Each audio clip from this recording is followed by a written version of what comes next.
Muito bem-vindos! Este é o canal A Mãe Sou Eu sou a Jaque e hoje nós vamos falar sobre um assunto, um pouquinho delicado, mas o conhecimento é sempre libertador. Vamos falar hoje sobre onfalocele. Se você quer conhecer sobre essa malformação, eu convido você a ficar nesse vídeo até o final. Eu vou te ensinar certinho como você distingue ela de outras, que são parecidas. E também eu convido você a se inscrever aqui no canal, pois semanalmente estamos postando vídeos de assuntos variados. Você pode fazer isso agora, enquanto eu rodo a vinheta.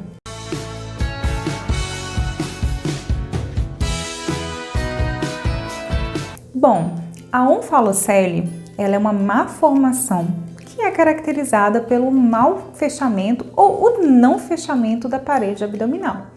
Você sabia que até as 12 semanas, os órgãos do bebê eles são formados todos do lado de fora do corpo?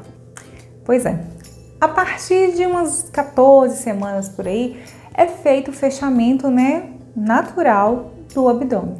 E o que é a onfalocele? É quando esse abdômen não se fecha. E você lembra que tem um vídeo aqui no canal sobre a gastrosquise, que é uma malformação que muitas vezes é confundida com a onfalocele. E até o final desse vídeo você vai entender como que você vai distinguir as duas. Mas vamos lá. Quando ocorre o problema da onfalocele, simplesmente esses órgãos eles não voltam para o lugar correto, Essa parede abdominal ela acaba não sendo completamente formada, não completamente fechada, e esses órgãos eles podem continuar expostos. Geralmente, quando se vê no ultrassom essa malformação, sempre há um alerta para possíveis outras más formações ou mesmo síndromes genéticas.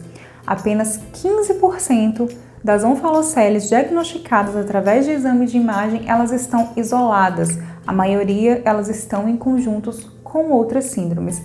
A onfalocele, ela é uma doença que acaba não dando um muito bom prognóstico para as crianças, em especial quando ela vem em conjunto com uma síndrome. Porém, nesses 15% de casos onde ela é isolada, onde só tem mesmo a onfalocele e não tem nenhum outro problema, o prognóstico ele começa a melhorar. Essa criança começa a ter mais possibilidade de ter uma sobrevida maior. A onfalocele ela tem graus, e depende muito do tamanho, e da quantidade de órgãos que ficaram expostos, que ficaram pelo lado de fora. Então, o grau, de gravidade dessa onfalocele ele vai ser medido dessa forma. Geralmente, quando a criança é diagnosticada com a onfalocele, ela tem que ser operada, geralmente logo após o nascimento, ou depende um pouquinho da situação dessa criança. Crianças que nascem a termo, aquelas crianças que nascem a partir de 39 semanas, geralmente podem ser operadas rapidamente. Agora, as crianças que nascem abaixo do peso, ou mesmo as crianças que vêm com alguns problemas genéticos, primeiro é preciso ver muito bem como que está o estado de saúde geral dessa criança e se ela vai suportar passar por uma cirurgia. Por exemplo, crianças que vêm com comprometimento cardíaco, geralmente não tão rápido consegue se fazer a cirurgia, porque a cirurgia pode acabar causando riscos para os outros problemas que essa criança tem, Então, antes de fazer logo a cirurgia, é necessário fazer uma investigação de como que está a saúde e se existe comprometimento de outros órgãos. Geralmente, a criança nasce com o peritônio, que é uma película que protege ali os órgãos, todos nós temos, e geralmente tem essa película protegendo e não tem, a parede mesmo abdominal. Essa pele que a gente conhece aqui, que todo mundo tem, aquela barriguinha do bebê. Então é como se ele nascesse com uma pelezinha bem sensível ali por cima dos órgãos. E para poder ir para casa, para poder começar tudo normal, precisa se fazer o fechamento. Muitas vezes, quando não é muito grave, quando ela tem um grau um pouco mais leve, em uma única cirurgia, o médico consegue realocar esses órgãos dentro da cavidade abdominal e fazer o fechamento. Porém, quando existem muitos órgãos expostos, quando ela está num grau um pouco mais severo, muitas vezes não é tão rápido esse processo de relocação. É feito como se fosse uma bolsa, onde esses órgãos eles são posicionados e na medida que a pressão abdominal ela vai abaixando, esses órgãos eles vão sendo colocados, né, até que consiga-se, né, o último ali e conseguir fazer o fechamento. Quando a criança consegue passar muito bem, né, por esse processo cirúrgico, ela não veio com nenhum outro comprometimento, ela não tem maiores problemas genéticos, após a cirurgia, e ela conseguir se alimentar bem, ela consegue ter alta, ir para casa e posteriormente a isso, assim como eu falei no caso da gastrosquise, ela pode levar uma vida bem perto do normal, né? Só tendo um pouquinho de cuidado com a questão das alergias alimentares, porque essas questões acabam deixando a criança com os movimentos peristálticos um pouco diferentes, né? Movimentos peristálticos nada mais são do que os movimentos involuntários que o nosso organismo faz, né, para a entrada e saída dos alimentos. Então, quando você tem esse movimento um pouco prejudicado, pode ser que existam algumas coisas que você não consiga digerir tão bem quanto outras. Mas vamos lá.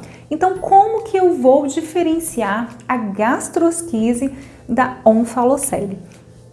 Como eu expliquei aqui, quando existe a onfalocele, existe a membrana, que é o peritônio, que recobre esses órgãos, né? E geralmente a parede abdominal ela não é completamente fechada. Então, a criança vai ter uma barriguinha um pouco mais protuberante, porém uma película bem fininha e não vai ter o fechamento abdominal. Na gastrosquise, geralmente tem um orifício próximo do umbigo, que ele fica um pouquinho maior, onde esses órgãos eles escapam. Geralmente na gastrosquise é mais o intestino. Boa parte das questões de gastrosquise é apenas o intestino que fica ali uma parte ou praticamente todo exposto. Então a principal diferença é essa. Na gastrosquise o órgão fica totalmente exposto ali do lado de fora por um orifício próximo do umbigo e não tem o revestimento do peritônio. Os órgãos, no caso, quando há onfalocele, eles ficam envoltos nessa membrana que é chamada peritônio.